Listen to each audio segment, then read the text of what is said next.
এবার বার্সেলোনার নজরে Brazilian forward Joao Pedro.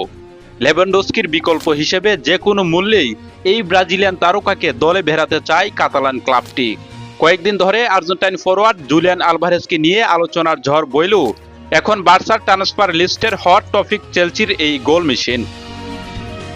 Brazilian এই সেনসেশনকে নো ক্যাম্পে নিয়ে আসতে বড় পরিকল্পনা সাজাচ্ছে বার্সা বোর্ড। লেভানডস্কির বয়স এবং ভবিষ্যৎ নিয়ে অনিশ্চয়তার কারণে বার্সেলোনা বোর্ড এখন থেকেই একজন দীর্ঘমেয়াদী স্ট্রাইকার খুঁজছে। ক্লাব ম্যানেজমেন্ট মনে করছে জোয়াও পেদ্রোর খেলার ধরন বার্সার সাথে পুরোপুরি মানানসই। তার গতি, বল কন্ট্রোল করার ক্ষমতা এবং ফিনিশিং তাকে বর্তমান সময়ের অন্যতম সেরা তরুণ স্ট্রাইকারে পরিণত করেছে। আর্জেন্টাইন ফরোয়ার্ড জুলিয়ান আলভারেজকে নিয়ে দীর্ঘদিন গুঞ্জন থাকলেও অ্যাটলেটিকো মাদ্রিদ তাকে ছাড়তে নারাজ।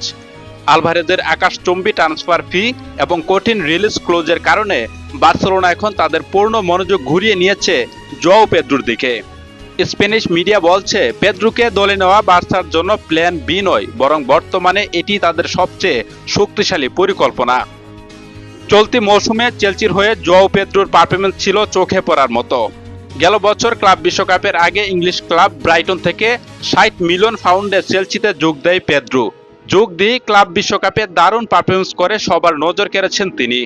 এরপর এই মৌসুমে চেলসির জার্সিতে সব প্রতিযোগিতা মিলিয়ে ৪৯ ম্যাচে মাঠে নেমে ২৬ গোল ও ৬ অ্যাসিস্ট করেছে। চেলসির সাবেক স্কাউটদের মতে পেদ্রো শুধুমাত্র একজন স্ট্রাইকার নন, তিনি লেফট উইং বা সেকেন্ড স্ট্রাইকার হিসেবেও সমান কার্যকর। আর ঠিক এই বৈচিত্র্যটাই খুঁজে বেড়াচ্ছেন Barca coach Hansi Flick. ESPN ব্রাজিলের রিপোর্ট অনুযায়ী বার্সেলোনা ইতিমধ্যেই পেদ্রোর এজেন্টের সাথে প্রাথমিক যোগাযোগ সেরে ফেলেছে। তবে চেলসি এই মুহূর্তে তাদের সেরা তারকাকে ছাড়তে খুব একটা রাজি নয়। শোনা যাচ্ছে ১০০ মিলিয়ন ইউরোর নিচে তারা কোনো আলাপই করতে চায় না।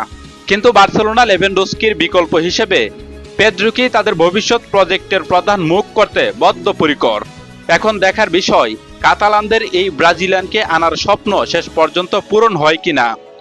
জোয়াও পেদ্রো কি পারবে নো ক্যাম্পে লেভানডস্কির অভাব পূরণ করতে, নাকি জুলিয়ান আলভারেজকে নিয়েই শেষ মুহূর্তে কোনো চমক দেখাবে বার্সা?